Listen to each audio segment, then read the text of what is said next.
কি যাবেন, বাংলাদেশ আজকে আজকে কোন পর্যায়ে আছে, কারা আছে কোন দায়িত্বে, কে কোথায় থেকে কি রাজনীতি করছে, এসব নিয়ে কথা বলার জন্য আমাদের সাথে রয়েছেন বৈষম্য বিরোধী ছাত্র আন্দোলনের সমন্বয়ক সার্জিস আলম।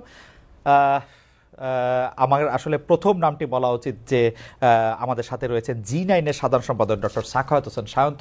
ডক্টর সাখাওয়াত হোসেন সায়ন্ত আমার খুব প্রিয় একজন মানুষ, আমরা প্রায় সমবয়সী, আমার বন্ধু। একটু বোধহয় আমি বয়সে শুধু বড় হব ডক্টর সায়ন্তর থেকে, আর বাকি সব কিছুতে সায়ন্ত আমাদের থেকে বড়, বুদ্ধি, জ্ঞান এবং অন্য সব কিছু। আমার খুব পছন্দের বন্ধু মানুষ ডক্টর সাখাওয়াত হোসেন সায়ন্ত। আপনাকে স্বাগত জানাই আমাদের অনুষ্ঠানে। আপনি যোগ দিয়েছেন। ধন্যবাদ আপনাকে। আপনি আমার খুব প্রিয় মানুষ, প্রিয় উপস্থাপক, এবং আমরা সমবয়সী। আপনি আমার 1 ইয়ার সিনিয়র, কিন্তু আপনি কাজে অনেকে। না, থ্যাংক ইউ ডক্টর সায়ন্ত। আমাদের সাথে আরো রয়েছেন এই সময়ে যাকে নিয়ে আসলে অনেক আলোচনা হচ্ছে, যে আসলে অনেক বিষয়ের মধ্যে থেকে অনেক আগ্রহ জাগাচ্ছেন সবার মধ্যে, সেই বৈষম্য বিরোধী ছাত্র আন্দোলনের সমন্বয়ক জনাব সার্জিস আলম। আমরা এই অনুষ্ঠান শুরুর আগে আলোচনা করছিলাম যে ইউ আর ওয়ান, যারা আসলে চরম বিপদে চরম মুহূর্তেও আসলে মাঠ ছাড়েন নাই। আপনারা ছিলেন মাঠে, আপনারা আপনাদের অধিকার আদায়ের জন্য সংগ্রাম করেছেন। আপনি আমাদের অভিনন্দন জানবেন, এবং আপনাকেও আমি আসলে অনেক অনেক ধন্যবাদ জানাতে চাই আজকে আপনি আমাদের অনুষ্ঠানে যুক্ত হয়েছেন। আপনাকেও অসংখ্য ধন্যবাদ আসলে। এবং আরেকটি কথা বলে দিতে চাই, এই বাংলাদেশে থেকে বিগত ফ্যাসিস্ট আমলে যে অল্প কিছু মানুষের কথা আমাদেরকে নতুন করে ভাবতে শেখাতো, যে অল্প কিছু মানুষের প্রশ্ন আমাদের ভিতরে নতুন ইনসাইট তৈরি করতো, চিন্তার জগতে, ভাবনার জগতে, তার মধ্যে আপনি অবশ্যই একজন। সার্জিস, আপনাকে অনেক ধন্যবাদ। ডক্টর সায়ন্ত, আপনার অনুমতি নিয়ে আমি প্রথম প্রশ্নটা একটু সার্জিসকে করতে চাই। আমি আসলে আসলে আসলে এটা একটা প্রশ্ন বললে প্রশ্ন বলতে পারেন, অথবা জনাব আলম এটাকে আপনি বলতে পারেন যে একটা জানার আগ্রহ থেকে, যে আমরা কিন্তু আসলে এইটাকে একটু হাইপোথেটিক্যাল প্রশ্নটা, কারণ হচ্ছে যে আপনাকে এখন বাংলাদেশের সবাই চেনে, প্রায় সবাই আপনাকে চেনে, কিন্তু ধরা যাক আপনাকে বাংলাদেশে কেউ চেনে না, আপনাকে আপনার পরিচয় দিতে হচ্ছে। আপনি আপনার নিজের পরিচয় কি দিবেন? সার্জিস আলম আসলে কি, তার পেশা কি? আমি একটু হালের নিয়ম মেনে, মানে আমি আর সায়ন্ত ঠিক এমসিকিউর আগে পাশ করে গেছি, কিন্তু আপনারা যেহেতু এমসিকিউর লোক, আমি একটু এমসিকিউ দিতে চাই, যে আপনারা মাল্টিপল চয়েস কোশ্চেন হিসাবে এটাকে দিতে চাই, যে আপনি নিজেকে আসলে কি বলেন? রাজনীতিবিদ ক, ছাত্র খ, ছাত্র নেতা গ, সাবেক ছাত্রলীগ নেতা ঘ। সার্জিস।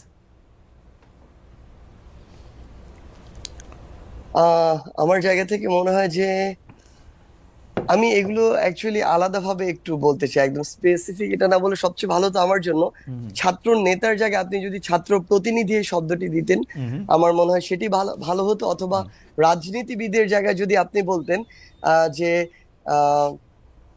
অনেকটা পলিটিক্যাল এনথুজিয়াস্ট, এই শব্দটা দিলে আমার মনে হয় যে এইটা আমার জন্য বেশি অ্যাপ্রোপ্রিয়েট হতো আসলে। না, খুব ভালো বলছেন। আচ্ছা, আমি অন্যভাবে প্রশ্নটা করি। সেটা হচ্ছে যে আপনার সঙ্গে কি আপনার জনাব নাহিদের, জনাব মাহফুজের, জনাব আসিফের দেখা হয়?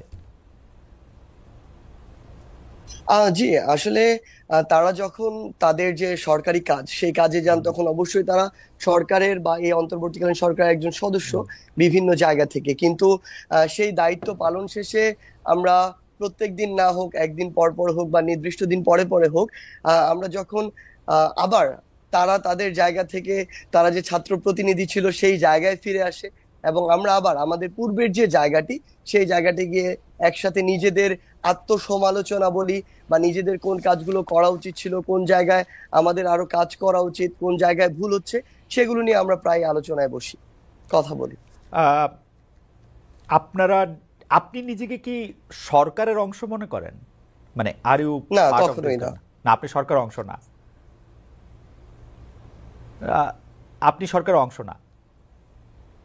আমি সরকারের অংশ নিজেকে মনে করি না, কিন্তু আমার জায়গা থেকে মনে হয়, যেহেতু আমাদের ছাত্রদের যে প্রতিনিধি, এমন 3জন বর্তমানে বলা যায় আসলে, আমাদের এই আন্দোলনে, বৈষম্য বিরোধী ছাত্র আন্দোলনের প্ল্যাটফর্ম থেকে 3জন প্রতিনিধি সরকারে রয়েছে, সেই জায়গায় আমাদের অবশ্যই এখানে একটি আমাদের ভিতরে যে সম্পর্ক রয়েছে, সেই সম্পর্কটি, জায়গাটি কখনো এরকম নয় যে সরকারের সাথে সরাসরি যে সম্পর্ক, এমনটি নয়। বরং তারা যখন ওই দায়িত্বটি ছেড়ে আবার এক হয়ে যায়, তখন এটি অনুভব হয় যে না, সরকারে আছে এমন কিছু লোকজন আমার খুব ক্লোজ, কাছে আছে, তাদের সাথে একটু কথা বলা যায়, ভিতরের যে বিষয়গুলো তাদের কাছে একটু মন খুলে শোনা যায়, এই বিষয়টি। কিন্তু আমি নিজেকে সরাসরি অবশ্যই সরকারের অংশ মনে করি না। আপনি নিজে সরকারের অংশ মনে করেন না তো জনাব নাহিদ, জনাব মাহফুজ এবং জনাব আসিফ মাহমুদ তো অবশ্যই সরকারের অংশ, এবং আপনাদের প্রতিনিধি হিসাবে, মানে ছাত্র বা বৈষম্য বিরোধী ছাত্রদের প্রতিনিধি হিসাবেই সরকারের অংশ। তো জি অবশ্যই। তো আপনি সরকারের বাইরে থেকে আপনার কাছে কি মনে হয় যে বর্তমান যে সরকার বা অন্তর্বর্তীকালীন সরকার, সেই অন্তর্বর্তীকালীন সরকারের মধ্যে কি আপনারা বেশি শক্তিশালী, নাকি আপনারা ৩ জন অন্যরা ১৭ জন, মানে এরকম কি কোনো গ্রুপিং আছে, নাকি আপনারা সবার মধ্যে ভালোই সমন্বয় আছে? আপনি বাইরে থেকে কি বোঝেন যে মানে এই ৩ জন কি আলাদা, এই ৩ জন কি ২০ জনের একজন, এই ৩ জনই কি আসল ৩ জন, মানে ব্যাপারটা কিরকম আসলে? মানে আমরা গণতন্ত্রে বুঝি যে এভরিবডি ইজ ইকুয়াল, বাট এখানে কি কেউ আছে যারা মোর দেন ইকুয়াল?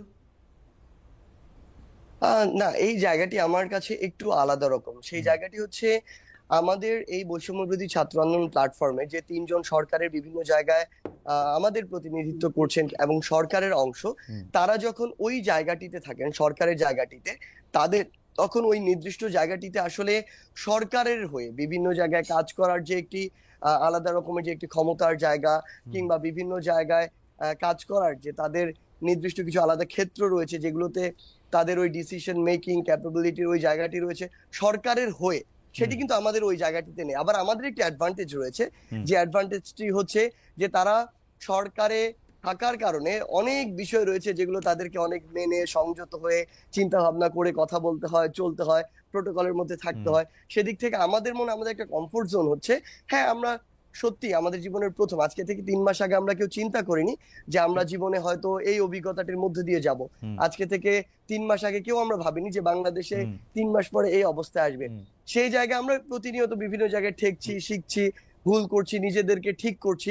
বাট আমরা তাদেরকে প্রত্যেকটি জায়গা, সরকারের যারা রয়েছে তাদের যে জায়গাগুলোতে আমাদের মনে হচ্ছে যে এই জায়গাগুলো আমাদের গঠনমূলক ভাবে সমালোচনা করা দরকার, কঠোরভাবে সমালোচনা করা দরকার, সেটি করার আমার যেমন সুযোগ রয়েছে, আবার জনগণের সাথে একদম রাজপথে সংগ্রাম করার যেমন আমার সুযোগ রয়েছে, আবার প্রত্যেকটি জেলায় জেলায় ছুটে গিয়ে আমার সাধারণ যারা আন্দোলনকারী ছিল, ছাত্র জনতা ছিল, তাদের সাথে মেশা, কথা বলা, আমার যারা আহত ভাই বোনেরা কিংবা শহীদ পরিবার রয়েছে তাদের সাথে কথা বলা, এই যে প্রোটোকলের বাইরে থেকে যে এক্সট্রা একটি সুবিধা, আমার যখন ইচ্ছা আমি চলে যেতে পারছি, যখন ইচ্ছা আমি রিক্সায় চলতে পারছি, রাস্তা দিয়ে মাস্ক পরে আমি হেঁটে বেড়াতে পারছি, এই আমার একটা আলাদা অ্যাডভান্টেজ রয়েছে। মানে অর্থাৎ এই জায়গাটিতে আমার মনে হয় যে তাদের যেমন ডিসিশন মেকিং এ সরাসরি একটি প্রভাবের জায়গা রয়েছে, কিন্তু আমি আমার জায়গা থেকে বা আমরা যারা রয়েছি সরকারে আমরা যারা নেই, আমাদের একটি আলাদা কমফোর্টের জায়গা রয়েছে। একই সাথে আমরা বাংলাদেশের এই একটি রাষ্ট্রপতি ইস্যুতে আমরা দেখলাম যে আমরা বিভিন্ন রাজনৈতিক দলের সাথে যেমন কথা বলছি। আমি আসছি এটার ব্যাপারে। আপনার এইটাতে আপনি বলছিলেন যে নাহিদ বা মাহফুজ বা আসিফকে অনেক চিন্তা ভাবনা করে কথা বলতে হচ্ছে। চিন্তা ভাবনাটা কি আপনি বা হাসনাত একটু কমই করতেছেন নাকি ইদানিং, নাকি মানে? আচ্ছা, আমি আপনার অ্যাঙ্গেলটা বুঝতে পেরেছি। আসলে আমরা চিন্তা ভাবনা কম করছি এটা আমরা মনে করি না, বরং আমি আমার জায়গা থেকে বা হাসনাতের জায়গা থেকে আমি সামগ্রিক ভাবেই বলি। আসলে আমি প্রথমে আপনাকে একটা কথা বলে নিয়েছি, ৩ মাস আগে আমরা যে জীবনে এই পর্যায়ে থাকবো এটা আমরা কখনো কল্পনা করিনি, এবং সবগুলোই আমাদের জীবনের নতুন নতুন অভিজ্ঞতা। ইভেন আমরা ওই যে আমরা ৪ তারিখে আমরা যখন ঘোষণা দেই যে ৬ তারিখে আমাদের লং মার্চ টু ঢাকা হবে, তখনই আমাদের ইনস্ট্যান্ট আবার আমাদের ডিসিশন বিভিন্ন পার্সপেক্টিভ চিন্তা করে প্রায় ৩০ মিনিটের একটা ডিবেটের পরে আমরা ডিসিশনে আসি যে না, পরশু নয়, আগামীকালই long march to Dhaka. So এরকম বিভিন্ন জায়গায় আমরা বিভিন্ন সময় আসলে যেটা হয়েছে যে প্রথম অভিজ্ঞতার মধ্যে দিয়ে যখন গিয়েছি তখন সেই জায়গাগুলোতে ঠেকেছি, বাট আমাদের যখন আবার সামগ্রিক একটি আলোচনার মধ্যে দিয়ে মনে হয়েছে যে না, এই জায়গা আমাদের এইভাবে কাজ করা দরকার। সত্যি কথা বলতে আমাদের বিবেককে আমরা কোন একটা নির্দিষ্ট জায়গায় একদম কনক্রিট করে রাখি না এবং রাখতেও চাই না। আমরা মনে করি যে কেউ যদি আমাদেরকে এমন কোন একটা পরামর্শ দেয় বা আমাদের নতুন একটা ইনসাইট দেয় যেটা আমাদের মনে গ্রেটার পার্সপেক্টিভে বেটার, তখন আমরা ওটা গ্রহণ করার যে মানসিকতা সেটি রাখি। সেক্ষেত্রে কিছু ভুল হচ্ছে, কিন্তু সবসময় সংশোধন করার চেষ্টা আছে। সার্জিস, আপনাকে ধন্যবাদ। আমি আবার আসবো আপনার কাছে যে মানে একটু ডক্টর সায়ন্তের কাছে যেতে চাই। আপনি আসলে ভালোভাবে আপনার অবস্থান তুলে ধরেছেন, মানে যেরকমটা তুলে ধরার কথা। ডক্টর সায়ন্ত, মানে আপনার সঙ্গে কথা বলা তো সবসময় আনন্দদায়ক, এবং একটা কি বলবো যে একটা খুবই ভালো অভিজ্ঞতা। তো সেই জন্য একটু জানতেও চাই, আপনি ঠিক বিএনপি করেন না বা বিএনপি দলের সাথে আপনার কোনো সরাসরি সম্পৃক্ততা নেই, কিন্তু সেই জন্য আপনাদেরকে এইটা বলা বা প্রশ্নটা করা আমার জন্য আরেকটু সহজ যে 5 আগস্ট সরকার বদল হওয়ার পরে বিএনপির যে অবস্থান, মানে 5 আগস্ট পরবর্তী যেই অবস্থান, সেই অবস্থানটাকে আপনার খুবই যৌক্তিক, কাঠামোবদ্ধ, নিয়মতান্ত্রিক, ভবিষ্যৎদ্রষ্টা এবং যদি আমরা এরকম বলি রাইট অন কোর্স মনে হয় কিনা? কেন আমার মনে এই প্রশ্ন জাগলো সেটা আমি পরে আসতেছি, আপনি আগে বলেন যে সেটা আপনার ঠিকঠাক মনে হয় কিনা। জি, আপনাকে ধন্যবাদ জানাচ্ছি এবং আলোচনায় সার্জিস আলম আছেন, সার্জিলাস আলম সহ যারা এই গণ অভ্যুত্থানে নেতৃত্ব দিয়েছে এবং যারা যুদ্ধ করে আমাদের এই দেশটাকে নিয়ে নতুন স্বপ্ন জাগিয়েছে, তাদের প্রতি কৃতজ্ঞতা জানাই। যারা শহীদ হয়েছে তাদের রুহের মাগফিরাত কামনা করি। এবং আমরা 16 বছর নানা প্ল্যাটফর্মে যুদ্ধ করে, কথা বলে, সবকিছু চেষ্টা করেও যে কাঙ্ক্ষিত অর্জনটা আমরা পাইনি, সার্জিস আলমদের জন্য আমরা সবাই মিলে সেটি পেয়েছি, আমি কৃতজ্ঞতা জানাই। এরপরে আপনাকে বলি যে বিএনপি বেসিক্যালি বাংলাদেশে বড় একটি রাজনৈতিক দল। এইরকম দলের বুর্জুয়া পলিটিক্সে সাধারণত আপনি জানেন যারা পাওয়ার পলিটিক্স করে এবং যাদের মুখ্য উদ্দেশ্য থাকে ক্ষমতায় গিয়ে দেশের জন্য কিছু করে, এই ধরনের রাজনৈতিক কালচারে যারা বিশ্বাস করে আগায়, তাদের অনেক রকম সীমাবদ্ধতা থাকে এবং নানান ধরনের নেতাকর্মী থাকে। সবাই একই মানসিকতার ভালো থাকে না। এটা ধর্মভিত্তিক একটা নির্দিষ্ট আদর্শ ভিত্তিক কোনো দল নয়, এটা লেফটিস্ট ঘরানার সোশ্যালিজম বা অন্য কোনো পার্সপেক্টিভ নিয়ে চিন্তা করার, একই ধারায় একই কমান্ডে চলা ওই রকম দল কিন্তু এই মধ্যপন্থী দলগুলির নয়। সেই অবস্থায় বিএনপির অতীত নানান রকমের ভুল ত্রুটি ছিল, এখনো আছে, ভবিষ্যতে হয়তো এটা কমে আসবে সেই প্রত্যাশা করি। কিন্তু গণতন্ত্রে যেরকম করাপশন থাকে, আমরা চাই সহনীয় মাত্রায় আসুক, ঠিক একই রকম ভাবে এই পুঁজিবাদী ব্যবস্থায় এই বুর্জুয়া পলিটিক্সে ইনভলভ দলগুলি একদম পরিপূর্ণভাবে মনের মতো হয়ে ওঠে না। তো বিএনপির মধ্যে আমি যেটা দেখেছি সেটা হলো অতীতের তুলনায় এবার তাদের নেতৃত্ব অনেক সংহত এবং সংযত দেখেছি।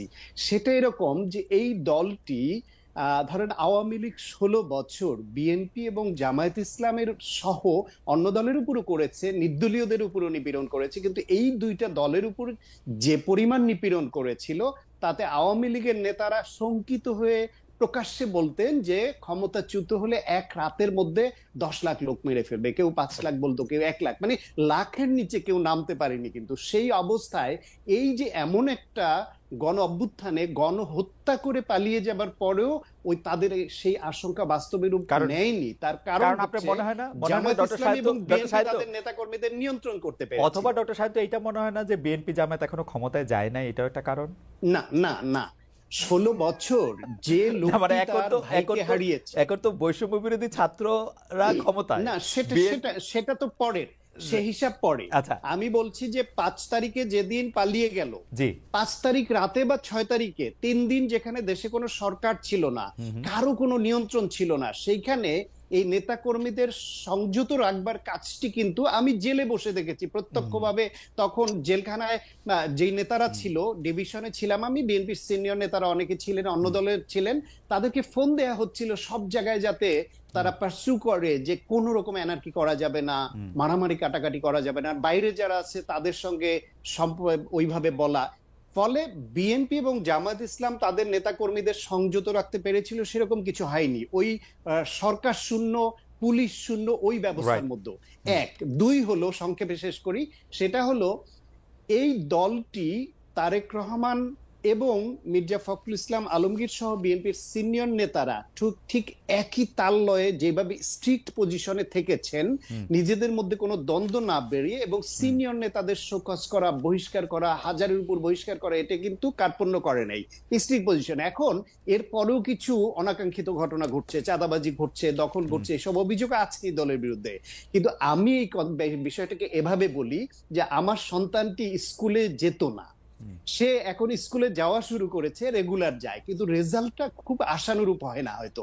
তা আগে যদি আমি বলি যে বাবা তুমি স্কুলে যাওয়া শুরু করেছো, রেগুলার ক্লাস করছো, দ্যাট ইজ গুড, কিন্তু আমি রেজাল্টটাও ভালো চাই, সেটা না করে যদি শুধু বলতেই থাকে দূর স্কুলে আসলে কি হয়েছে, ও তো এখনো পাস করে না, বাবা খুব ভালো করছে না, সেই জন্য এই পজিটিভ যে মুভটা, পজিটিভ শিফটিংটা, এইটাকে আমাদের এনকারেজ করতে হবে। এবং আমরা যে অপটিমাম লেভেলের ভালোটা চাই, বিএনপি বাংলাদেশে এখন আকাঙ্ক্ষার প্রতীক। কারণ হচ্ছে আওয়ামী লীগ গণহত্যার মাধ্যমে একটা পরাজিত শক্তি এবং রাজনীতিতে অপ্রাসঙ্গিক হয়ে গেছে। দেশের বড় রাজনৈতিক দলগুলোর মধ্যে আকাঙ্ক্ষার জায়গায় কিন্তু অন্যতম প্রধান জায়গায় বিএনপি। বিএনপি যদি ঠিক জায়গায় না থাকে, দেশ ঠিক রাখা কঠিন হবে। সেজন্য আমাদেরকে এই দলকে আকাঙ্ক্ষাও করতে হবে, পরিচালনায় সাহায্য করতে হবে, প্রেসারে রাখতে হবে যে আমাদের যে পজিটিভ মুভটা দেখছি এটা যেন অব্যাহত থাকে। ডক্টর শান্ত, আমার একটা কৌতূহল এরকম যে আপনি মানে মানে বিএনপির এই আড়াই মাসে বিএনপিকে আমরা যতটা সংবিধানকে সমুন্নত রাখার জন্য যত সোচ্চার হতে দেখলাম, এইরকম সংবিধান মানে যেটা শেখ হাসিনা যে সংবিধানকে আমরা জানি, আমরা সবাই জানি যে সংবিধানকে আসলে মানে আমি কি বলবো, মানে এটা আসলে আর কিছু নাই এর মধ্যে। মানে একজন ঠিকই বলেন যে এটা তো সংবিধান মানলে তো এখন কারে প্রধানমন্ত্রী বলতে হবে, কারে প্রধান উপদেষ্টা বলতে হবে, এর কোনোটাই তো আসলে সংবিধান অনুযায়ী কিছু হয় নাই। তো সেই সংবিধানটারে সবার উপরে রাখার জন্য, সংবিধান না থাকলে দেশের মধ্যে বড় ধরনের একটা গ্যাঞ্জাম হয়ে যাবে। সংবিধান কি দেশে এখন আছে? বাংলাদেশ কি এখন সংবিধান দিয়ে চলতেছে?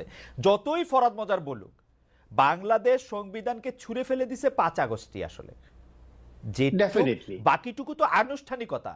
এখন ফরাদ মজাররা বলতেছেন যে পুরো সংবিধান ফেলে দেওয়া যায়, তো আধা সংবিধান ফেলা যাবে না, মানে এই আধা ফেললেই বা কি হবে, সেই সংবিধান কেন রাষ্ট্রপতি, এইটার ক্ষেত্রে বিএনপি এত সিরিয়াস কেন? মানে শেখ হাসিনার সংবিধান রাখার জন্য বিএনপি জান প্রাণ সব দিচ্ছে কেন, মানে কেন, কারণটা কি? না না, এইভাবে আপনি আবার যেভাবে প্রশ্নটা করলেন যে সংবিধান রাখার জন্য জান প্রাণ দিচ্ছে, সেটা না। বিএনপি কিন্তু, বিএনপির চেয়ারপারসন খালেদা জিয়া বলেছিলেন যে এই সংবিধান বঙ্গোপসাগরে ছুঁড়ে ফেলে দিবে বিএনপি, এবং বিএনপি সেই পজিশনেই আছে। কিন্তু বিএনপির যে পজিশনটা, এটা সামগ্রিকভাবে সংবিধান নয়, বলছে যে রাষ্ট্রপতির বেলায় যে এইটাকে নিয়ে বেশি বাড়াবাড়ি করে সাংবিধানিক শূন্যতা তৈরি করতে গেলে অন্যরা সুযোগ নেয় কিনা, এরকম আশঙ্কা। বিএনপি কিন্তু এখনো এই বিষয়ে তাদের স্পষ্ট অবস্থানও জানায়নি যে না এই রাষ্ট্রপতিকে রাখতে হবে। তারা বলছে তারা নিজেদের মধ্যে আলাপ আলোচনা করবে। তবে আসেন, আপনি যেটা বললেন আমরা সেই শব্দবন্ধই বিশ্লেষণ করি যে এই রাষ্ট্রপতিকে বাদ দিলে সাংবিধানিক শূন্যতা, এই রাষ্ট্রপতির চেয়ে 25,000 গুণ ক্ষমতা সম্পন্ন প্রধানমন্ত্রীকে ছুঁড়ে ফেলে দেওয়া হয়েছে। এই রাষ্ট্রপতি এই আড়াই মাসে কি এমন হইল যে বিএনপি এই শঙ্কা করতেছে যে তাতে আরেকটা, আপনি মানে আপনি কি সেন্স করেন? আপনার বুদ্ধি আমাদের প্রজন্মে আপনি সবচেয়ে বেশি বুদ্ধিমান, আপনি বলেন তো আসলে কি সেন্স করেন, আপনি কি করতে পারেন? আমি বিএনপির টপ লেভেল লিডারশিপ যারা, তারা এর উত্তর দিতে পারবেন ভালো করে হয়তো। আমার ধারণাটা আমি বলি, আমার বিশ্লেষণটা, সেটা হচ্ছে যে রাষ্ট্রপতি চুপ্পু ডেফিনেটলি শেখ হাসিনার আস্থাভাজন হিসেবে একদম প্রায় অখ্যাত লোককে পদে বসালো। আর শেখ হাসিনার এইসব পদে বসানোর জন্য যে ক্রাইটেরিয়া থাকতো গুরুত্বপূর্ণ পদে, সেটা হলো they must be mostly corrupted, এবং তাদের বিভিন্ন রকমের অপকর্মের নথি শেখ হাসিনার হাতে থাকতে হবে, যাতে অনুগত হয় এবং ঘাড় ধরে চালাতে পারে। যদি সেভাবে না চলে তাহলে যেন পরিণতি বিচারপতি সিনহার মতো করতে পারে। সেই রকম অনুগত এবং করাপ্টেড বাজে বিভিন্ন উদাহরণ থাকা লোকদেরকে নথি হাতে রেখে তারপরে বসাতো। সেই রকম অবস্থায় যেই চুপ্পু সাহেব আইনজীবী অবস্থায় বা দুদকে থাকা অবস্থায় নানানভাবে তিনি বিরোধী দলকে নেতৃত্ব শূন্য করবার কাজে যুক্ত এবং শেখ হাসিনাকে নানানভাবে বাঁচানোর কাজে যুক্ত। সেই লোকটাকে যখন প্রেসিডেন্ট দিল, তাকে শেখ হাসিনা থেকে এক বিন্দু ভালো বা আলাদা ভাবার কোনো সুযোগই নেই। কিন্তু গণ অভ্যুত্থানের পরে যেখানে সব চলে গেল, সেখানে ওনাকে রাখা হলো কারণ ওনার হাতেই শপথ পড়লেন উপদেষ্টারা, যেটা নিয়ে অনেকের আপত্তি ছিল। তারপরে সে উনি এই অন্তর্বর্তীকালীন সরকার যা যা বলেছে সেভাবেই উনি কাজ করে যাচ্ছিলেন পুতুলের মতো।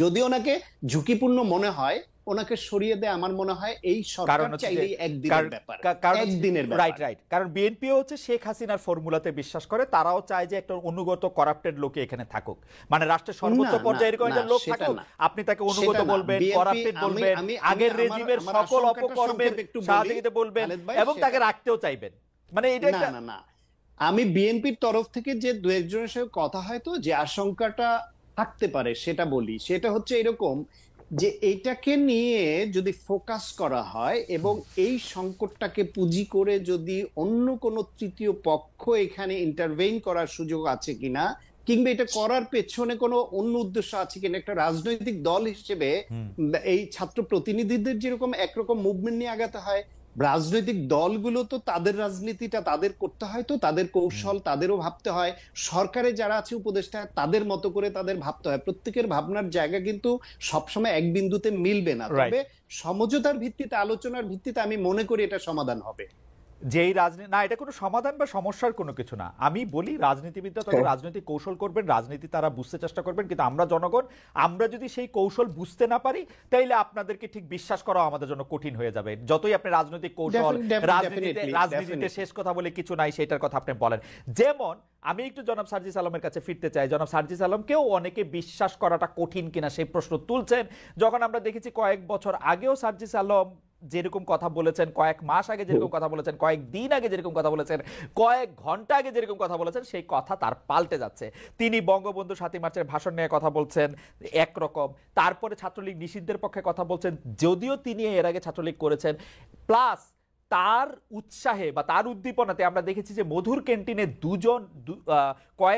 দুজন অন্তত সমন্বয়কের উপস্থিতিতে দুটি গরু নিয়ে গিয়ে ছাত্রলীগের সাবেক প্রেসিডেন্ট এবং সাধারণ সম্পাদক এসেছে এরকম স্লোগান দেওয়া হচ্ছে এবং তিনি খুব এটা এনজয় করছেন। পুরো ব্যাপারটাই যদি আমাদের একটু বলেন জনাব সার্জিস আলম, মানে রাজনীতিটা আসলে এখন কি, মানে যে সব কাজ বাদ দিয়ে প্রেসিডেন্টকে সরাই দিতে হবে, আরেকজন সমন্বয়ক গিয়ে বলবেন যে বিচারকদেরকে চা খাইতে পাঠাইতে হবে, অথবা বাদ দিয়ে দিতে হবে, অথবা আপনি ছাত্রলীগ নিষিদ্ধ করতে হবে ক্যাম্পাসে, মানে সব দায়িত্ব আপনারা নিজেদের মাথায় নিতেছেন কিনা জনাব সার্জিস আলম?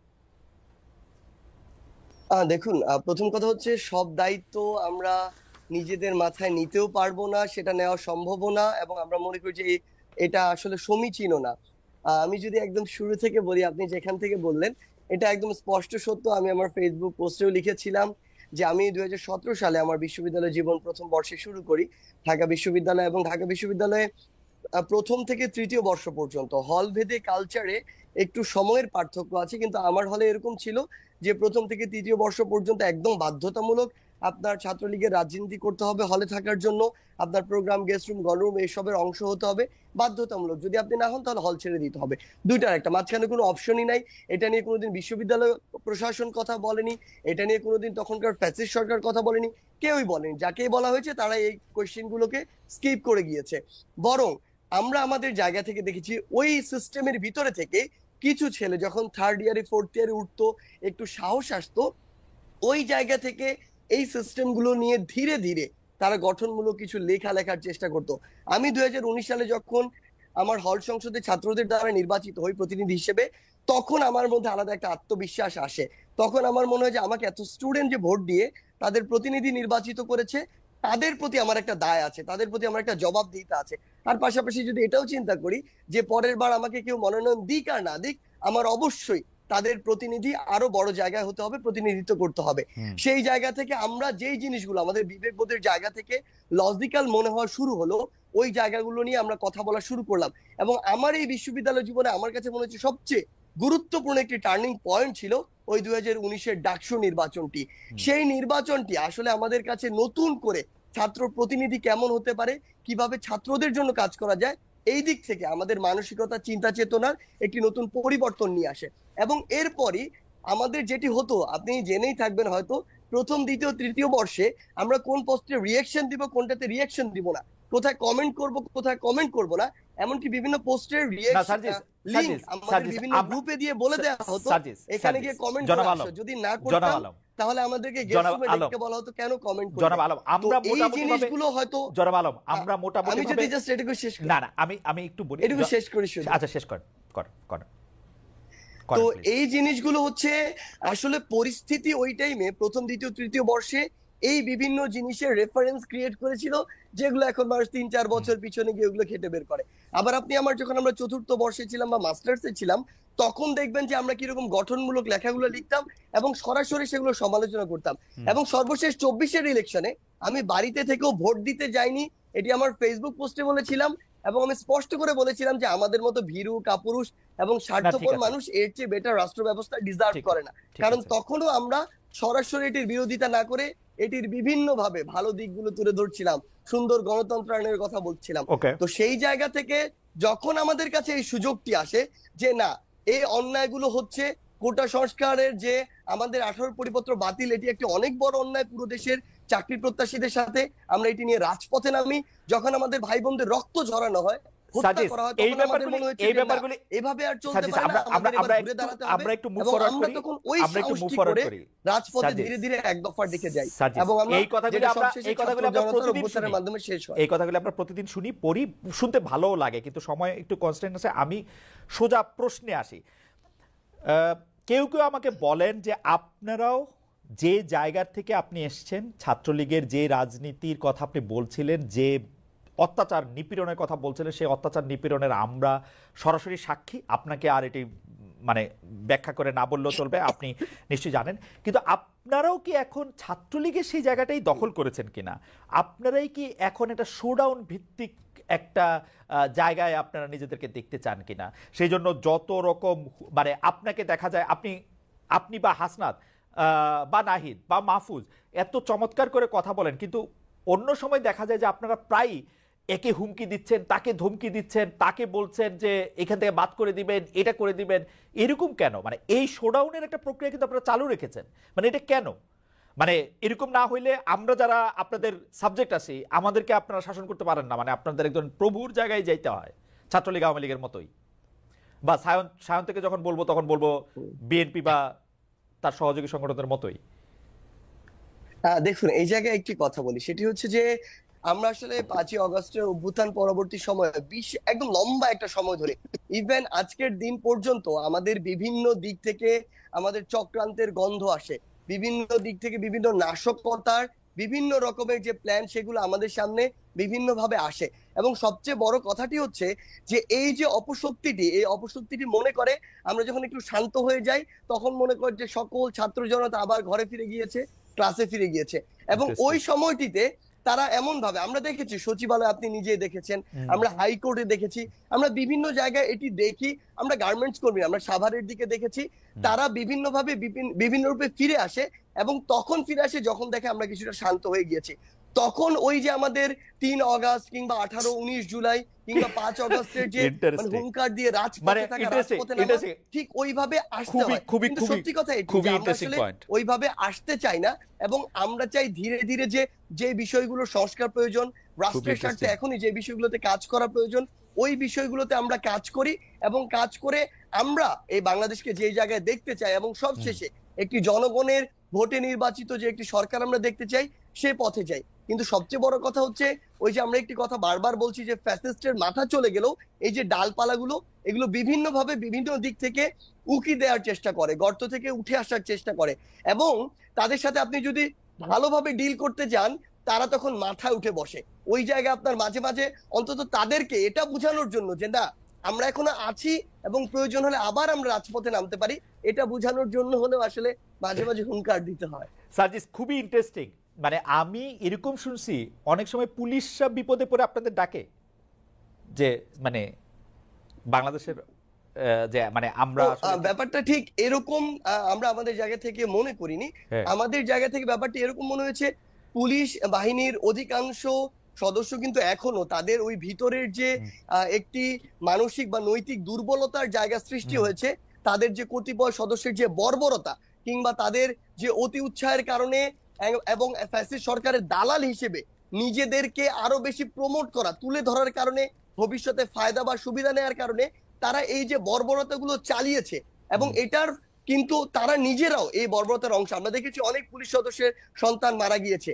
সেই জায়গা থেকে আসলে তাদের ওই যে নৈতিক যে একটি দুর্বলতা তৈরি হয়েছে মানসিকভাবে, ওই জায়গাটিতে তারা স্ট্রংলি যে কোনো একটি অবস্থা যেভাবে ফেস করার কথা ওইভাবে তারা অনেক আপনাদের ক্ষেত্রে, সাহায্য সকল চাই ক্ষেত্রে আমি কিনা বলবো না, সার্জিস, কিছু কিছু আপনাদের ক্ষেত্রে সাহায্য চাই অথবা কিনা? অনেক ক্ষেত্রে পুলিশ পুলিশ ওইগুলো আপনাদের ওইভাবে সাহায্য তারা চায়, ফেস করতে পারে না। পুলিশ আপনাদের তখন সাহায্য যেটি চাই হয় কিনা? আসলে পুলিশ যে আপনাদের সাহায্য চায় কিনা?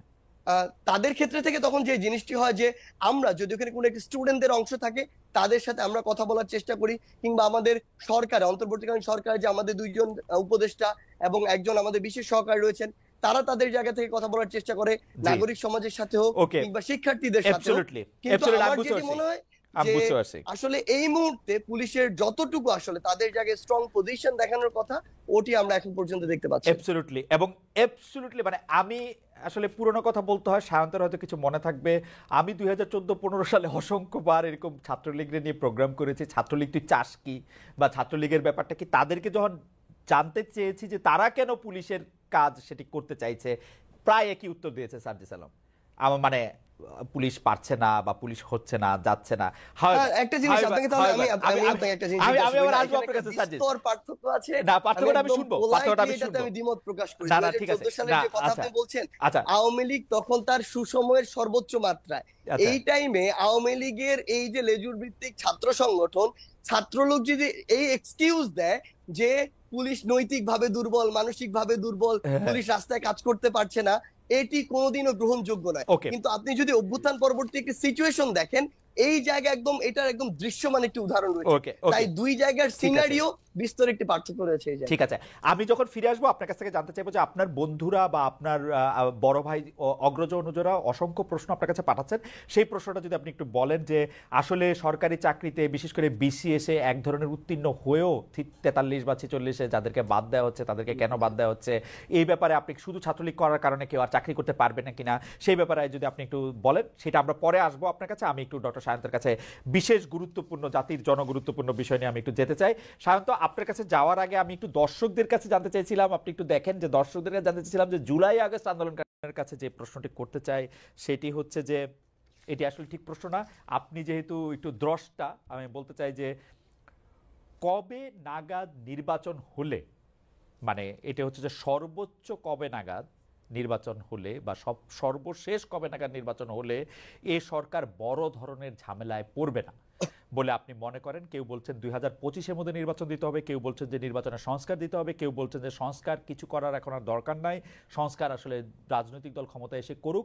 আপনি কোনটাই মনে করেন, এবং বিএনপি নির্বাচনের জন্য রেডি কিনা? পাশাপাশি একটি প্রশ্ন আপনাকে আসলে দ্রষ্টা হিসেবেই করতে চাই, বিএনপি যদি নির্বাচনের জন্য রেডি হয় তাহলে কে আসলে পার্টি প্রধান বা কে প্রধানমন্ত্রী বা সরকার প্রধান হিসেবে বিএনপি ভাবনা বেশি করছে, বেগম খালেদা জিয়া নাকি জনাব তারেক রহমান? আপনি যদি সব বিষয়টাতে একটু আলোকপাত করেন। আমি আপনাকে এই পর্বে খুব বেশি ইন্টারাপ্ট করতে চাই না, কিন্তু আপনি আরো অনেক প্রশ্ন রয়েছে, আপনি একটু সংক্ষেপে সংক্ষেপে সংক্ষেপে যদি বলেন। ডক্টর সাখাওয়াত। দেখেন, এই প্রাসঙ্গিক একটা কথা বলি। জি। অনেকেই প্রশ্নটা করেন যে আওয়ামী লীগ কি রাজনীতিতে আবার ফিরে আসতে পারে? আমি এই উত্তরটা দিই, এটার সঙ্গে রিলেভেন্ট, সেই জন্য বলি যে আওয়ামী লীগ রাজনীতিতে বাংলাদেশে আবার রিব্যাক করবে কি না সেটা আওয়ামী লীগের উপর ডিপেন্ড করে না। সেটা ডিপেন্ড করে গণ অভ্যুত্থানের পক্ষের শক্তি ফেল করবে কিনা বা কতটা অনৈক্যের মধ্যে পড়বে তার উপরে। যদি গণ অভ্যুত্থানের পক্ষের শক্তির মধ্যে ঐক্য থাকে এবং তারা এই ছাত্র জনতার যে আকাঙ্ক্ষা সেটাকে ধারণ করে আধুনিক মানবিক একটা গণতান্ত্রিক বাংলাদেশ নির্মাণের যে ধারা সে পথে হাঁটে, তাহলে আওয়ামী লীগের রাজনীতিতে ব্যাক করার কোনো সুযোগ নেই। তারা অপ্রাসঙ্গিক হয়ে গেছে, মানে হয়ে গেছে। ঠিক একইভাবে এই যে আপনার যে প্রশ্নে যে ঐক্য থাকবে কিনা, 33%, তবু 33 পেয়ে পাশ করেছে, আমি তো ভেবেছিলাম পাশই করবে না। এই ইতিমধ্যেই তাদের নানান রকমের সুরে অনৈক্যের সুর কিন্তু কিছুটা আসছে। বাংলাদেশ হচ্ছে জাতিগতভাবে একটা অনৈক্যের দেশ, এটা ঐতিহাসিকভাবে সত্য প্রমাণিত হবে। বিভিন্ন সেক্টরে যাবেন, তারা মুভমেন্ট হলে একসঙ্গে ইমোশনালি এক হয়, আবার ইমোশন কেটে গেলে যে যার মতো হয়ে আবার অনৈক্যের পথেই হাঁটে। বাংলাদেশে গত 16 বছর রাজনৈতিক দলগুলোর মধ্যে সবচেয়ে বেশি সাফারার হচ্ছে জামাত ইসলাম এবং বিএনপি। তাদের মধ্যেই উপর লেভেলের কথায় দেখবেন অনৈক্যের সুর মাঝে মাঝে আসে, যেটা কাঙ্ক্ষিত না। ছাত্র জনতার অভ্যুত্থানের মাধ্যমে যে বিজয় আমরা পেলাম, অবশ্যই ছাত্র জনতা সঙ্গে নিয়ে রাজনৈতিক দলগুলোকে সঙ্গে নিয়ে যেভাবে প্ল্যান মাফিক আগানো দরকার, সেইখানে এক গ্রুপ বেশি ইমোশনাল হচ্ছে, আর এক গ্রুপ আবার যুক্তিবাদী হতে চাচ্ছে, কোথায় যেন সুরটা এক লয়ে উঠছে না। এবং সর্বশেষ দেখেন, সার্জিস এখানে আছে, আমি বলি যে বিপ্লবে কিংবা গণ অভ্যুত্থানে বা আন্দোলনে, যুদ্ধে যেমন ইমোশনটা দরকার হয় একসঙ্গে আগানোর জন্য, কিন্তু পরে যুক্তির জায়গাটা বেশি আনতে হয়, গোছালো করতে হয়। এই যে রিটটা করা হলো, এত বড় গুরুত্বপূর্ণ একটা রিট, সেই রিটে কাদেরকে বিবাদী করা হচ্ছে, প্রতিপক্ষ করা হচ্ছে, সেখানে 3টা দলের নাম অনাকাঙ্ক্ষিতভাবে চলে আসলো, কেউ খেয়াল করলো না, তাদের আইনজীবীও খেয়াল করলো না।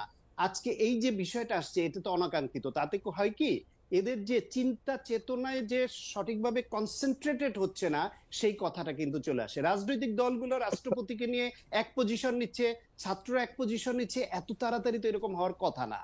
ফলে এই যে বিষয়গুলো আসছে, এগুলি অ্যাড্রেস করতে না পারলে যদি এই অনৈক্যটা তৈরি হয়, তাহলে আমাদের যে কাঙ্ক্ষিত বাংলাদেশের জন্য এত ছাত্র জনতা জীবন দিল, সেটা তো আমরা পাবো না। মনে ডক্টর সাহেব, একটা প্রশ্ন করতে পারি? আপনার কাছে কি মনে হয় না, মানে আপনি কন্টিনিউ করেন যে জায়গা থেকে, সেই জায়গা থেকে, আপনার কাছে কি মনে হয় না প্রথমেই যখন এই সরকারটা হয়েছে, অন্তর্বর্তীকালীন সরকার যেটা বলেছে, সেটাতে আসলে মানে সেটা একটা জাতীয় সরকার করার জন্য বিএনপির সেটাতে একটা প্রেজেন্টেশন মানে থাকা দরকার ছিল, রিপ্রেজেন্টেশন থাকা দরকার ছিল? এটা শুধু বিএনপি না, আমি আমার বেশ কিছু আলোচনায়, বিভিন্ন অনানুষ্ঠানিক আলোচনা এবং আনুষ্ঠানিক রাউন্ড টেবিল বৈঠক বা সেমিনারে, টক শোতে আমি বলেছি যে এই সরকারটি আসলে কাদের। এই সরকার হচ্ছে গণ অভ্যুত্থানের পক্ষের সমস্ত শক্তির প্রতিনিধিত্বশীল সরকার, এবং এমন মেজরিটি, এমন বেশি, এত সংখ্যক মানুষের সমর্থন পুষ্ট সরকার তো রাজনৈতিক সরকারও হয় না। রাজনৈতিক সরকার শুধু তার সমর্থকদের ভোটে নির্বাচিত হয়, প্রতিপক্ষের ভোট যেখানে আরো বেশি থাকে, তারা আসন কম পায় বলে সরকার গঠন করতে পারে না। কিন্তু এই সরকার হচ্ছে গণহত্যাকারী, ফ্যাসিবাদ, মানে খুব অল্প সংখ্যক, লেস দ্যান 10% ধরেন বা 5%, তাদের বাইরের সমস্ত জনগণের আকাঙ্ক্ষার সরকার। সেইখানে এই সরকারটি গঠিত হলো যখন তাকে এই যে 2জন ছাত্র প্রতিনিধি নেওয়া হলো। কেন নেওয়া হলো? কারণ এই ছাত্র স্টেক হোল্ডার, তাদের নেতৃত্বে এই গণঅভ্যুত্থানটা হয়ে সফলতা এসছে। তাহলে 16 বছর ধরে এই যে অভ্যুত্থানের ক্ষেত্র তৈরি করা, সেখানে ভূমিকা রাখার জন্য অন্যান্য রাজনৈতিক দল আছে, অবশ্যই সেখানে বিএনপি একটি, সেখানে জামাতে ইসলাম একটি, সেখানে নাগরিক ঐক্য একটি, যেখানে গণসংহতি অনেক অনেক আছে। ফলে যার যেটুকু অংশীদারিত্ব, সেই অনুসারে যদি প্রতিনিধিত্ব ওইভাবে করা হতো শুরু থেকে, যেই ভুলটা 72 সনে হয়েছিল জাতীয় সরকার না হয়ে, যদি ওইরকম কিছু করা যেত এবং ভুল বুঝি কমতো, কারণ প্রত্যেকের প্রতিনিধি ভেতরে থাকলে প্রশ্ন করতে পারতো, দাবি জানাতে পারতো এবং মেসেজ পাতো, এই গ্যাপ থাকতো না। ডক্টর সায়ন্ত, আমি কিন্তু জেনে বলতেছি, আপনি যে কয়টা রাজনৈতিক দলের কথা বলছেন, এই মানে এই যে ছাত্ররা, তারা কিন্তু তাদের সকলের অবদান স্বীকার করে এই রাজনৈতিক দলগুলিকে কিন্তু আহ্বান জানিয়েছিল যে তারা যেন এই অন্তর্বর্তীকালীন সরকারের মধ্যে কোনো না কোনোভাবে যুক্ত হয়। এমনকি আমি আপনাকে দায়িত্ব নিয়ে বলতে পারি, তারা কিন্তু এখনো ওপেন আছে যে এই রাজনৈতিক দলগুলি যাতে একটি সরকারের সাথে তারা যুক্ত হয়। তারা কিন্তু চায় না যে তাদেরকে সরকারের বাইরে রাখতে। আমি এটা দায়িত্ব নিয়ে বলতে পারি যে এটা আমার তার সাথে আমার ক্যামেরার বাইরে, ক্যামেরার পেছনে কথা হয়েছে। এই কথা আমি আগেও কারো কাছ থেকে শুনেছি যে অফার করা হয়েছিল, তারা এগ্রি করে নাই। কেন এগ্রি করে নাই সেটা দলীয় সিদ্ধান্তের বিষয় হতে পারে। তবে আমার ব্যক্তিগত মত এটা, যে যদি একটি জাতীয় সরকার শুরু থেকে হতো, তাহলে বিভেদ কমতো এবং আমরা যেরকম একটা বাংলাদেশ চাই, যে আকাঙ্ক্ষা নিয়ে গণ অভ্যুত্থান হলো এবং এখনো ছাত্র জনতা লড়াই করে যাচ্ছে যেই বাংলাদেশ চেয়ে, সেই রকম বাংলাদেশের পথে হাঁটবার জন্য যে সংস্কারগুলি দরকার ছিল, তাতে জাতীয় সরকার হলে ভালো হতো। এটা হলো আমার মত। এখন আমার মত যে এমন তো কথা নেই। জি ডক্টর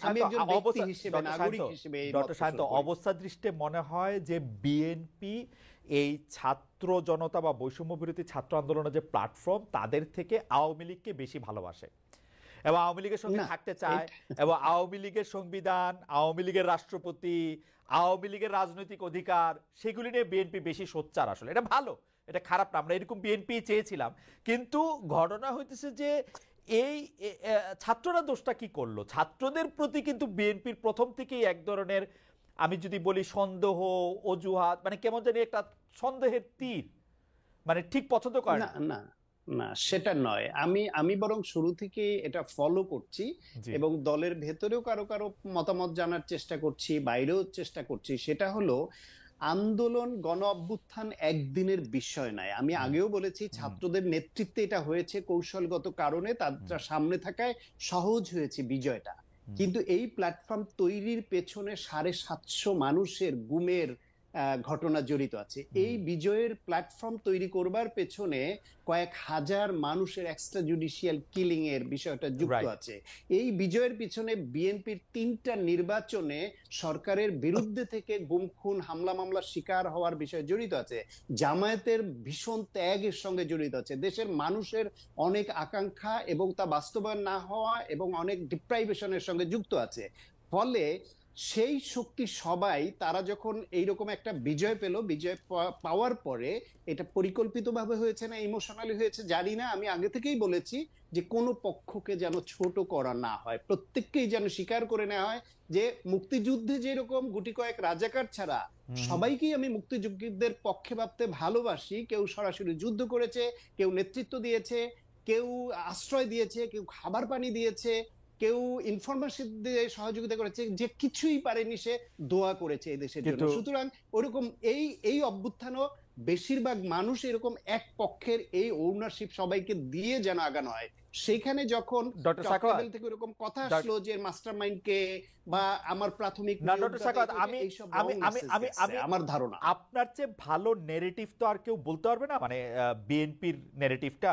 কিন্তু আপনি যখন 16 বছরের এই ব্যাপারটা আপনি বলেন, প্ল্যাটফর্মটা বলেন, আমি কিন্তু উল্টোভাবে বলতে পারি যে এই 2 মাসে রাজপথে দাঁড়িয়ে একটা মরে, একটাই মরে, আর একটা কেউ এটার মধ্যে সরে না, এই জিনিস কিন্তু আমরা 16 বছরে আর দেখি নাই। এই জিনিস কিন্তু আমি 1971 সাল দেখি নাই। এই জিনিস কিন্তু এই 2024 সালে আমার চোখের সামনে আমি দেখেছি। আমি তুলনা করতে চাই না, অবশ্যই 1971 সাল আমাদের সবকিছু থেকে ছাড়িয়ে, কিন্তু এই যে রাইজ ইন দ্য অকেশন, এটা কিন্তু বিএনপি আমাদেরকে দেখায় নাই। এবং এইটাও কিন্তু ঠিক এইটা যদি বিএনপির নেতৃত্বে 28 অক্টোবর হইতো, আমরা অনেক সাংবিধানিক ঝামেলা থেকে এটা থেকে মুক্তি পাইতাম। বিএনপি কিন্তু ওই ত্যাগ করে নাই। বিএনপির কিন্তু রাজপথের ত্যাগ আমরা বিএনপি দেখি সফল হয়নি বলে আপনি এটা বলতে পারছেন না। রাজপথে ফসল গলে তুলতে না পারলে, খালেদ ভাই আমি বলি 1 মিনিট সময় দেন। জি প্লিজ। বিএনপির ত্যাগ করেছে, চেষ্টাও করেছে। বিএনপি এই যে এত নিপীড়নের মুখে তাদের দলটা যে ভাঙেনি, তাদের ঐক্য ধরে রেখে 2022 সালে যে সারা দেশে যে বিভাগীয় পর্যায়ে সমাবেশগুলো করলো, 28 অক্টোবর যেভাবে করলো, যেই নিপীড়নের মুখে তারা পড়েও টিকে থাকলো, সেটা অবশ্যই বড় বিষয়। তবে এখানে কিছু মাত্রাগত বিষয় আছে, প্রেক্ষাপটের বিষয় আছে। আপনার নাইমুলের সেই কবিতার কথা মনে আছে না, যে একে একে যখন ধরে নেয়, কমিউনিস্টদের ধরে নেয়, ট্রেড ইউনিয়নদের ধরে নেয়, কেউ মানে কবি তখন দাঁড়ান না যে আমি তো ওটা নই। বাংলাদেশের অবস্থা 16 বছর ছিল প্রায় ওই রকম, যে জামায়াতকে যখন ধরে ওরা তো রাজাকার, ওদের ধরছে, আমাকে ধরছে না। বিএনপি কে ধরে ওরা তো ওই জামাতের সহযোগিতা, এবং বিএনপি এরা মুক্তিযুদ্ধের বিপক্ষে রাজনীতির সঙ্গে যুক্ত, এদের ধরছে, আমাদের ধরছে না। আমাদের সংবাদ মাধ্যম, আমাদের সুশীল সমাজ, আমাদের শিল্পী গোষ্ঠী, আমাদের সাধারণ নাগরিক, সাধারণ জনতা, প্রত্যেকের মধ্যে এরকম ছাড়া ছাড়া ভাব ছিল। যেইটা এসে এই অভ্যুত্থানের সময় ছাত্রদের নেতৃত্ব হয়েছে বলে ওই রকম কোনো কাল আমি শুধু আপনাকে পক্ষে সম্ভব হয়। ডক্টর সাহেব, আপনার সবকিছু মনে থাকে। আমি শুধু সার্জিসের কাছে যাওয়ার আগে আমি শুধু আপনাকে মনে করে দিতে চাই, 2024-এর নির্বাচনের সময় আমি দেশে এসেছিলাম। এরকম একটি নির্বাচনের সময় আমি অন্ততপক্ষে 10 জন বিএনপি, আওয়ামী লীগ, নানা ধরনের শীর্ষস্থানীয় নেতৃবৃন্দের সাথে কথা বলেছি। আমি বিএনপি নেতৃবৃন্দকে মনে হয়েছে যে আরেকটি নির্বাচন হচ্ছে, তারা কিছু লিফলেট দিবেন, ছোট ছোট করে কিছু কথা বলবেন, খুব বড় করেও বলবেন না এই অন্যায়ের কথা, এরকম আমার মনে হয়েছে। যাই হোক এটা নিশ্চয়ই 16 বছরের চাপ, তারপরে এর মধ্যে থেকে অনেকগুলি কারণ ছিল। আমি একটু জনাব সার্জিস আলম আপনার কাছে যেতে চাই। জনাব সার্জিস আলম, আমাদের এবারের প্রসঙ্গ হচ্ছে যে আপনারা ছাত্রলীগ নিষিদ্ধ করছেন, আপনাদের দাবির মুখে ছাত্রলীগ নিষিদ্ধ হচ্ছে। ছাত্রলীগের নিষিদ্ধ ব্যাপারটা এই জায়গায় যাইতেছে যে কেউ কোনোদিন ছাত্রলীগ করছে, তারপরে এসে সে বিশেষ পরীক্ষা দিয়ে পাশ করছে, ভাইবা দিয়ে সুপারিশপ্রাপ্ত হয়েছে, তারপরও তার চাকরি হবে না বা তাকে চাকরি থেকে চলে যেতে হবে। এইটা কি খুব ন্যায় বিচার বা বৈষম্য বিরোধী কোনো কিছু হচ্ছে? আপনি এখন বাংলাদেশে সরকারি চাকরিতে বা পুলিশে যেটা হইতেছে, যে কেউ এসে বলতেছে যে আমি বিএনপি করতাম, এই জন্য আওয়ামী লীগ আমাকে 15 বছর পর মানে দেয় নাই, প্রমোশন দেয় নাই, তার বিরুদ্ধে যদি বিভিন্ন রকম ক্রিমিনাল কেসও থাকে, আপনারা তাকে প্রমোশন দিচ্ছেন ওয়ানলি বিকজ আপনাদের সুপারিশে আপনাদের সরকার সেটি করতেছে, ছাত্রলীগের ক্ষেত্রে এটা করতেছে, মানে আপনারা এই যে একটা উইয়ার দেশ সৃষ্টি করতেছেন, এটা কোথায় গিয়ে সেটা এটা আসলে দাঁড়াবে? মানে বাংলাদেশ কি হুতু টুটসির মতো দুইটা জাতি এরকম পরিণত হবে, একজন হুতু একজন টুটসি এরকম?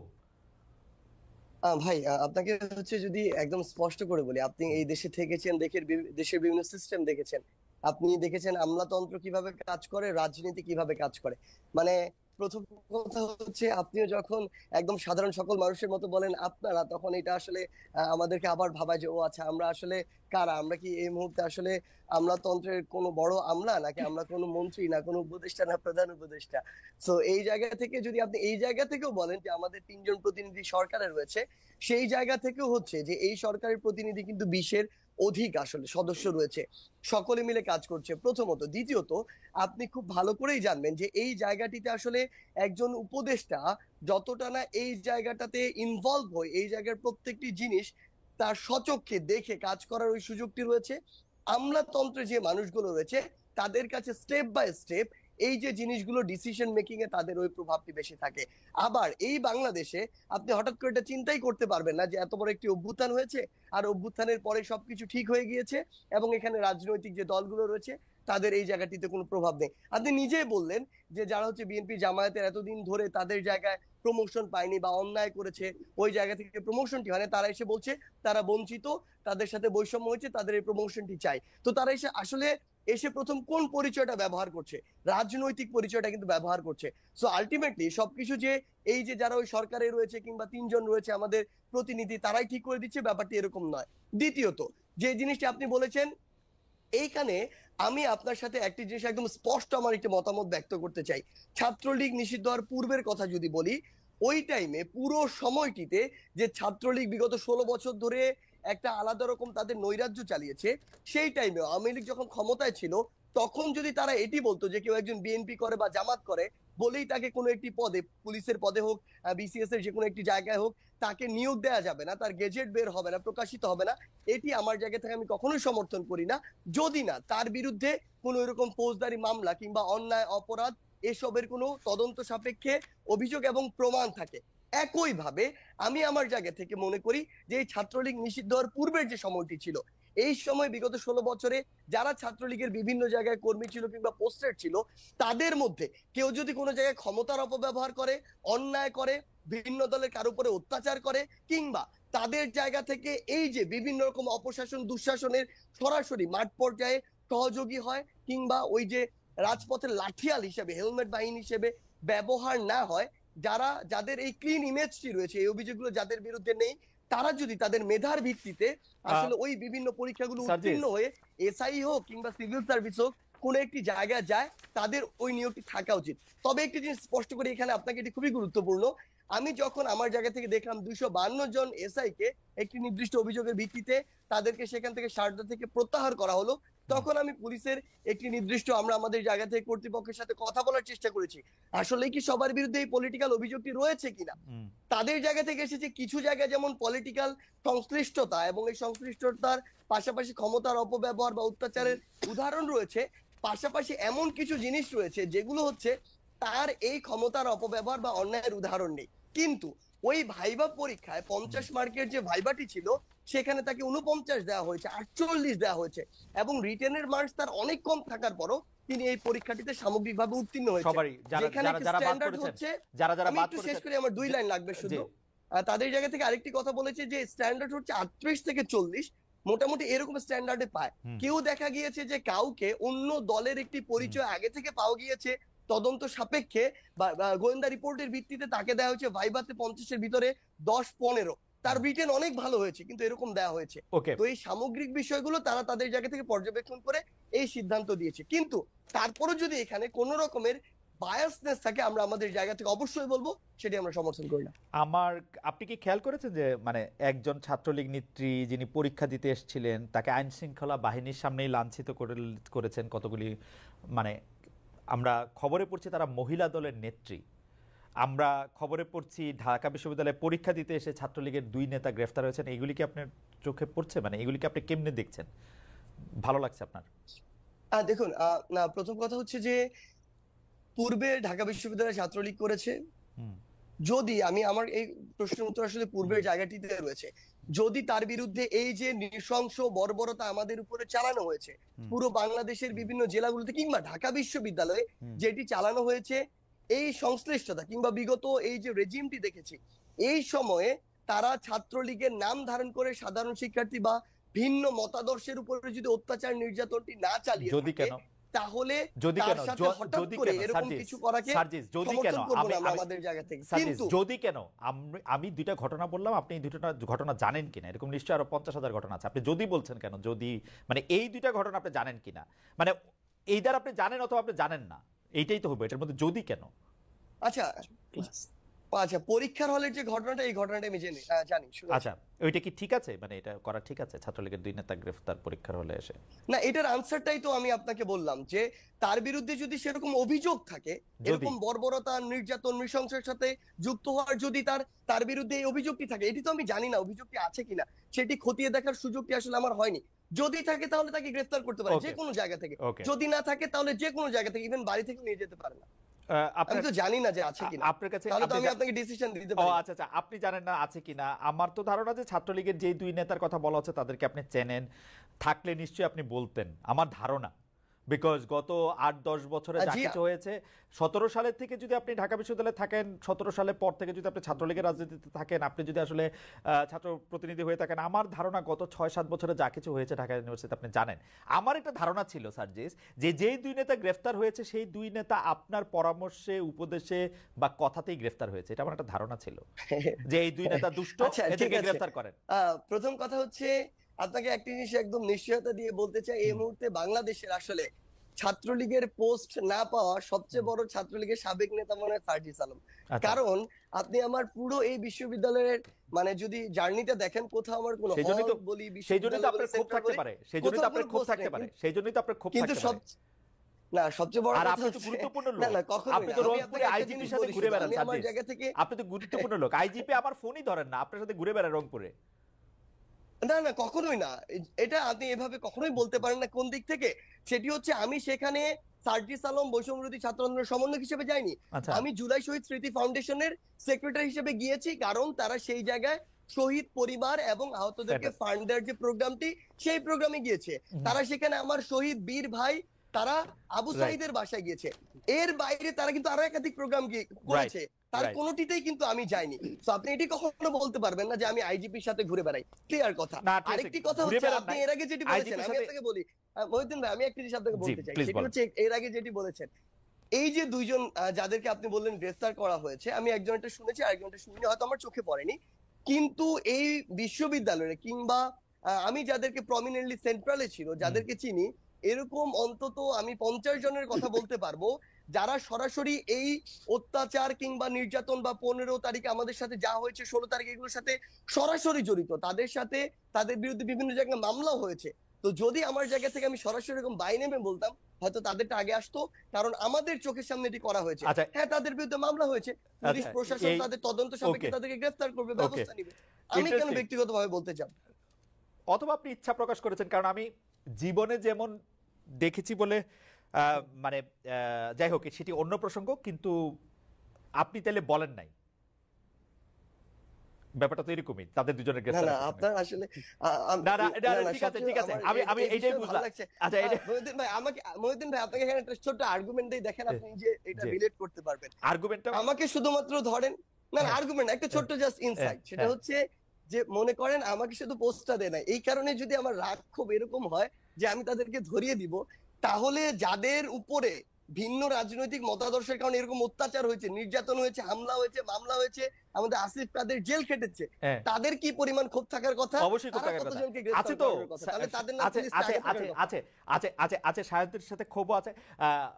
ডক্টর সায়ন্ত শাখাওয়াত, আমাদের চ্যানেল 24 কে আসলে স্টুডিও হ্যান্ডওভার করতে হবে। তারা আসলে তাদের নতুন মানে তাদের খবর, মানে right top of the hour যে খবর, সেই খবর আছে, কিন্তু আমরা অনুষ্ঠানটা একটু কন্টিনিউ করবো, যেহেতু আপনার শেষ বক্তব্য আমাদের শোনা হয় নাই। তো আমরা চ্যানেল 24 দর্শকদের জন্য বলছি যে তারা এখন আসলে নিয়মিত অনুষ্ঠান দেখতে পারে। তবে ডক্টর সায়ন্তের কথা আমরা একটু শুনতে চাইবো, যে ডক্টর সায়ন্ত, আমাদের শেষ প্রসঙ্গ যে আমরা যেটি বলতে চাই, যে আপনি বিএনপির জায়গা থেকে যে প্রশ্নটি আগে আমি বলছিলাম সেটা আপনি বিএনপির জায়গা এবং মানে প্ল্যাটফর্মটা বলতে বলতে সময়টা একটু পার হয়ে গেছিল, কিন্তু আমি শুনতে চাই যে আপনি আমাদেরকে একটু যদি টাইমলাইনটা বলেন যে আসলে সার্জিসরা যেরকমই বলুক আর না বলুক, বাংলাদেশের মানুষ অসহিষ্ণু, তারা নানাভাবে চিন্তা করতেছে যে কেন আমরা এরকম মন্ত্রী এমপিদেরকে খুব দেখতে পাচ্ছি না। মন্ত্রী এমপিদের দেখলে তারা সার্জিস এবং হাসনাত যে দৌড়ে সারা বাংলাদেশ দৌড়ে বেড়াচ্ছে তার চেয়ে বেশি একটু তারা শান্তি পেত যে তাদের নিজস্ব এমপি থাকতো, নিজস্ব মন্ত্রী থাকতো যাদের কাছে এটা বলতে পারবে। তো সেইটা আপনি আসলে কবে দেখতে পান এবং এটা কবে নাগাদ হওয়া উচিত সর্বোচ্চ বা সবশেষ সীমা গেলে? আসলে আসলে 16 বছরে আওয়ামী লীগ দেশটাকে এমন পর্যায়ে এনেছে, তাদের হাতে কতগুলা এলিমেন্টস তাদের পতনের পরও রয়ে গেছে। যেটা সার্জিস অলরেডি একটা বিষয় বলেছেন যে পুলিশ প্রশাসন, বিচার বিভাগ সহ নির্বাচনের জন্য গুরুত্বপূর্ণ যেই অ্যাপারেটাস গুলি, সেই সব জায়গায় কিন্তু আওয়ামী লীগের 16 বছরের সেই সাজানো লোকগুলোই মেজরিটি রয়ে গেছে। তারা কৌশলগত কারণে, অবস্থানগত কারণে, পরিবর্তিত পরিস্থিতিতে চুপ মেরে আছে। কিন্তু যখনই একটু তাদের জন্য ফেভারেবল কন্ডিশন তৈরি হবে, তখন আবার তারা তাদের যে কর্মকাণ্ড অতীতে সেটাকে আবার তারা ব্যাক করাবে। ফলে এই একটা ভয়, ফলে এই যে প্রশাসন, পুলিশ এবং নির্বাচন অনুষ্ঠানের জন্য যে অ্যাপারেটাস গুলি দরকার, এগুলোকে নিউট্রালাইজ করার জন্য একটা যৌক্তিক সময়, যেটা বিএনপি কে বলছে, আমি টাইম ফ্রেমটা মনে করি এটা 1 থেকে 1.5 বছর এরকম হলে হয়তো সম্ভব। 1 2 হলো 1 থেকে 1.5 বছর। একটা সেকেন্ড, 1 থেকে 1.5 বছর কি মানে আজকে থেকে 1 থেকে 1.5 বছর, নাকি ওনারা যখন ক্ষমতা নিয়েছে তখন থেকে 1 বছর থেকে 1.5 বছর, আমি 12 মাস থেকে 18 মাস এই টাইম ফ্রেমের মধ্যে আমি একটু টাইমটা কাউন্ট করি। 8-3-11, তার মানে হচ্ছে 2025 এর নভেম্বর নাগাদ আপনি বলছেন, নভেম্বর ডিসেম্বর এর মধ্যে, মানে যদি সিরিয়াসলি কাজ করে এই সরকার সম্ভব। এখন এই যে টাইম ফ্রেম আমরা ধারণা করছি এত দূরে এই সরকার যেতে পারবে কিনা, সেটা ডিপেন্ড করে এই যে আপনি এত চমৎকার করে উপস্থাপন করলেন, আমরা এই যে চেষ্টা করলাম কিছু কথা বলার, এই কথাটা শোনার জন্য মানুষের যে স্বস্তিটা দরকার, যে শান্তিটা দরকার, ওইটা তো বজায় রাখতে হবে সরকারকে। সেটা যদি বজায় না রাখে, তার যদি পেটে ভাত না থাকে, সন্তান যদি সকালবেলা ডিমটা খেতে না পায়, তার যদি টেনশনে থাকতে হয় যে কটা টাকা ইনকাম করেছি আমার মাসের 15 দিনে বাজার খরচে চলে যাবে, সো কি হবে? তখন কিন্তু তার কাছে এই গণতন্ত্র, এই সংস্কার, এই ভোট, এটা সেটা কিচ্ছু ভাল লাগবে না। এবং এই সরকারের মধ্যে বড় একটা অংশ এখনো ওত পেতে আছে এই অন্তর্বর্তীকালীন সরকারকে প্রশ্নবিদ্ধ করে, বিতর্কিত করে, ফেল করিয়ে মানুষের মুখ দিয়ে বলানো যে এর থেকে শেখ হাসিনাই ভালো ছিল। এখন যদি এই সরকার আইন শৃঙ্খলা, দ্রব্যমূল্য এবং সাধারণ মানুষের যে রেগুলার যে ডে টু ডে লাইফে তাদের যে নেসেসিটিস, তাদের বিষয়গুলো, এগুলো অ্যাড্রেস করে তাদের যদি একটু ন্যূনতম হ্যাপিনেস দিতে না পারে, তাহলে তারা ওই ভোটের জন্য অপেক্ষা করতে তারা রাজি হবে না। সেই ক্ষেত্রে এই যে 1 থেকে 1.5 বছর যে টাইম ফ্রেমটা বলছি, ধারণা করছি আমরা, ততদিনে হয়তো এই সরকার যেতে পারবে না। একসময় তাদেরই বোধোদয় হবে যে না, আর পারছি না, এরকম ইউনিয়ন ওয়ার্ড লেভেল পর্যন্ত আমাদের তো সেই সক্ষমতা নেই, আমাদের ডিপেন্ড করতে হচ্ছে যে পুলিশের উপর, যে প্রশাসনের উপরে, যে আমলাদের উপরে তারা সহযোগিতা করছেন ওইভাবে। আবার রাজনৈতিক দলগুলোর সঙ্গে তাদের বন্ডিং আস্তে আস্তে দুর্বল হবে এরকম চলতে থাকলে। সেই জন্য এই সরকারের কাজের উপরে, তাদের সফলতার উপরে, তাদের কাজের ইন্টিগ্রিটি এবং মানুষ যেন বোধ করে যে না, তারা চেষ্টা করছে আন্তরিকভাবে, এটা দেখতে পারলে মানুষ একটু ধৈর্য ধরবে, না হলে ধৈর্য থাকবে। এখানে মানুষ বলতে তো বিএনপি, তাই না? নো, দেশবাসী। এখানে স্টেক হোল্ডার অনেক। আমি বলছি সাধারণ মানুষের পেটে, তাদের দ্রব্যমূল্য সহনীয় পর্যায়ে এনে স্বস্তি দিতে হবে, আইন শৃঙ্খলা সহনীয় এনে স্বস্তি দিতে হবে, চাঁদাবাজির দখল কমিয়ে এনে স্বস্তি দিতে হবে, তাদের চাকরির নিশ্চয়তা দিতে হবে, আর রাজনৈতিক দলগুলোকে এই কথা কি ঠিক, অ্যাসপিরেশন সেটাকে অ্যাড্রেস করতে হবে। এই কথা কি ঠিক যে আওয়ামী লীগ পালিয়ে যাওয়ার পর, শেখ হাসিনা পালিয়ে যাওয়ার পর যতগুলি উপ আনুষ্ঠানিক টাকার খানা রয়েছে সব বলে বিএনপি দখল করে ফেলছে, অল্প কিছু জামাত আর বেশিরভাগ বিএনপি? এটা তো আমি বলতে পারবো না। এটা উচিত হচ্ছে আইন শৃঙ্খলা রক্ষাকারী বাহিনীর, তাদেরকে ধরা। এই প্রশ্নগুলো আমরা তারেক রহমানের উপস্থিতিতে আমরা আলোচনা করেছি। উনি আমাদের বলছেন দলের সকল স্তরের নেতাকর্মীকে তিনি নাকি নির্দেশ দিয়েছেন যে যেখানে অভিযোগ পাওয়া যাবে সুনির্দিষ্ট, সংবাদ মাধ্যমে আসুক, যা আসুক, তার বিরুদ্ধে ব্যবস্থা Okay. নিতে, এবং এরা না পারলে তাকে জানাতে ব্যবস্থা নিবে, এবং যদি ব্যবস্থা নেয় সংবাদ মাধ্যম যেন সেটিও প্রকাশ করে, ব্যবস্থা না নিলেও যেন জবাবদিহির আওতায় আনে। Okay. বিএনপির শীর্ষ নেতৃত্ব এখান থেকে দলকে উঠিয়ে আনতে চায়। আমি একটা শেষ লাইন শুনতে চাই। সার্জিস, বৈষম্য বিরোধী ছাত্র আন্দোলন বা আপনাদের নাম ভাঙিয়ে বা সমন্বয়ক হয়ে, মিনি সমন্বয়ক হয়ে, বা আপনারা কতটা চাঁদাবাজি করছেন? মানে how do run your shows? মানে এই টাকা কে দেয়? ধরেন বিভিন্ন জায়গায় যাচ্ছেন, করতেছেন। হ্যাঁ, আচ্ছা, আমি একদম ক্লিয়ারলি যদি আপনাকে বলি, আমি যদি লাস্ট বলি, আমরা রংপুরে গিয়েছিলাম। আপনি দেখেছেন যে একটা শহীদ মিনারের নিচে একটা জাস্ট সাদা কাপড় বেছানো, উপরে 4টা চেয়ার, আমরা বসে আছি। পুরো প্রোগ্রামে আমাদের খরচ হয়েছে 30,000 টাকার মতো। মানে আপনাকেই জাস্ট প্রশ্নটা করি, আপনার কি মনে হয় কিনা যে এই 30,000 টাকা দেওয়ার মতো মানে অসংখ্য মানুষ ওই রংপুরে রয়েছে, অন্তত যারা অসংখ্য মানুষ থেকে নিচ্ছেন কিনা? তারাও যদি একজন অসংখ্য মানুষ থেকে নিচ্ছেন কিনা 30,000 টাকা? এবং সবচেয়ে বড় কথা, সার্জিস, অসংখ্য মানুষ থেকে নিচ্ছেন কিনা? 20-30 হাজার টাকা না আমাদের কোনো জায়গায় গিয়ে দিতে হয়নি। আচ্ছা, দিতেই হয় না টাকা। আচ্ছা, ফ্যান্টাস্টিক। এবং আপনাদের নাম ভাঙিয়ে কেউ চাঁদাবাজি করছে কিনা? হ্যাঁ, আমাদের নাম ভাঙিয়ে অনেকেই করছে চাঁদাবাজি, এবং আমরা আমাদের জায়গায় স্পষ্ট করে বলেছি তারা কোনোদিনও এই 24-এর অভ্যুত্থানকে, স্পিরিটকে ধারণ করে কোনো সমন্বয়ক বা কোনো কিছু হতে পারে না। তাদেরকে সরাসরি গ্রেফতার করা হোক, এরকম বিভিন্ন জায়গায় হয়েছে। আমরা তাদের কথা প্রশাসনকে জানিয়েছি এবং তাদেরকে গ্রেফতার করা হয়েছে। সার্জিস আলম, আপনাকে অনেক ধন্যবাদ ডক্টর সায়ন্ত সাখাওয়াত। আপনাকেও অনেকগুলি বিষয় নিয়ে সরাসরি আমরা কথা বলছিলাম। সার্জিস, আপনাকে তো আপনার এইসব খোলামেলা প্রশ্নের উত্তরের জন্য, এবং ডক্টর সায়ন্ত আপনার সুচিন্তিত মতামত এবং বিশ্লেষণের জন্য আমরা দর্শকদের পক্ষ থেকে আপনাকে অনেক ধন্যবাদ জানাই। দর্শক, আমাদের সঙ্গে আবার আপনাদের দেখা হবে এই বৃহস্পতিবারই। সেই পর্যন্ত অনেক ধন্যবাদ এবং শুভেচ্ছা আপনাদের সবাইকে।